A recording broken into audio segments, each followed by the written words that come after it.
they had three major policies that were going to be followed. First, Lucifer says, we have to make sure that people, humans, get to believe that Satan and his angels do not really exist. You know, Roger, that's interesting because a recent research study report that I read indicated that in a national survey, I believe it's over 75% of people do not really believe in a real tangible devil. But there is one. Oh, yeah.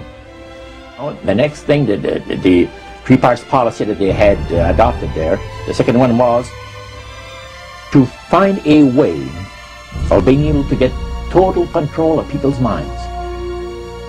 And that would be done by taking hypnotism out of the realm of the occult and introduce it as a new science for the benefit of mankind. They felt that by taking hypnotism out of the realm of the occult and introducing it as a new science for the benefit of mankind, they could then use people of great renown, educators, people of capacity, that would do great things, such as supposedly regress people in time to former lives that they had.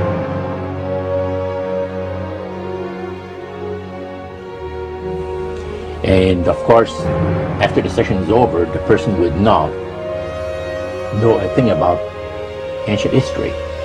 And the person she or he has talked about performing, certain deeds, we'll say, 3,000 or 4,000 years ago.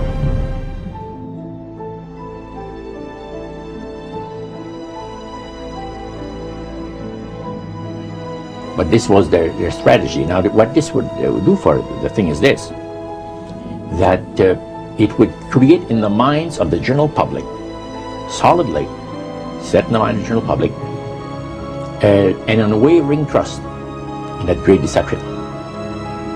So now this would be a way of de-Christianizing the Western world through the avenue of mysticism. The three things were, number one, that they did not want Satan did not want the human family to think that he or his angels existed. Right. The second point that you made had to do with taking control of people's minds. That's right. The third point was what? Was to destroy the Bible without burning it.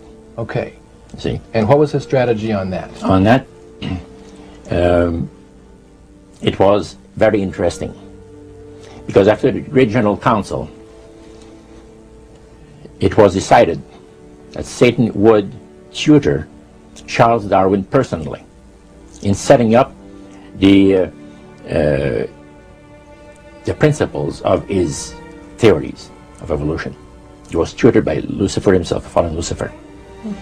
And at that time, it was understood, Satan and his spirit counselors understood, that if a person was led to believe in the theory of evolution, it would, in his life, destroy completely the creation week of the Bible, the fall of man, and the plan of redemption. It would do away with it. Anyone that teaches a theory of evolution is considered to be a minister of a great religious system. And he said that every teacher of that theory is recognized by the spirits as a person of great value and receives a very special unction from Satan himself, giving great power to induce spiritual blindness, to convince and convert. Three capacities.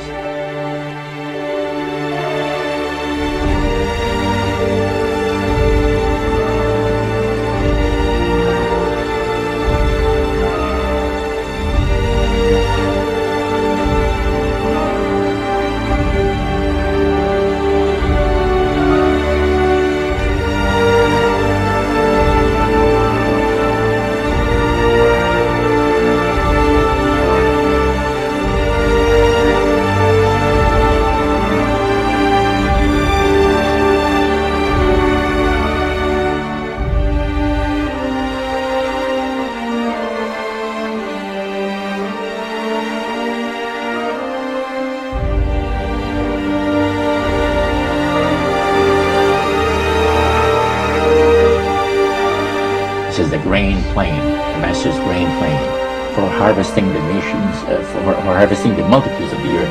into his cause just before the close of the great controversy between the forces of good and evil. It's going to be done in a unique manner.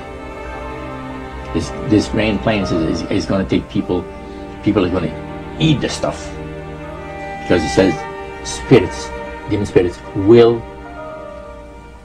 declare themselves to be inhabitants of far distant planets in the galaxies that are coming to warn the inhabitants of planet Earth of the impending destruction of the planet unless something seriously proper is done to avoid it.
Use this metaphor. If you think about Aladdin and his lamp, you've probably heard of that one.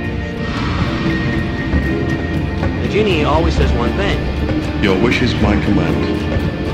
You know, the universe is this great genie, and your conscious mind is Aladdin. It formulates the intention of what you choose for your life.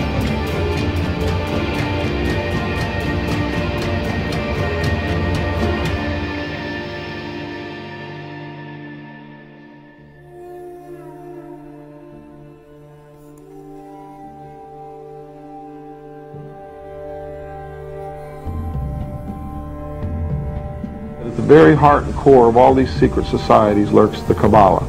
It is a method of encoding information through a system of mathematics and numbers. These people that belong to the secret societies never dared to write down in any language what they knew, what it was that they were guarding, because then someone could steal it and then the secret would be out. So they took this knowledge and they made it occult through a system of encoding, encryption, one of which is mathematics, numbers. Another is architecture. Everybody wonder, why do they have a fraternal organization called the Freemasons? Aren't those the guys that build walls? You bet they do.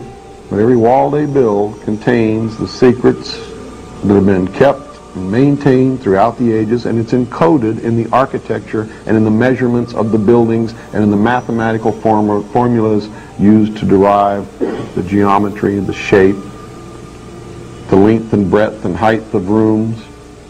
It's all encoded there.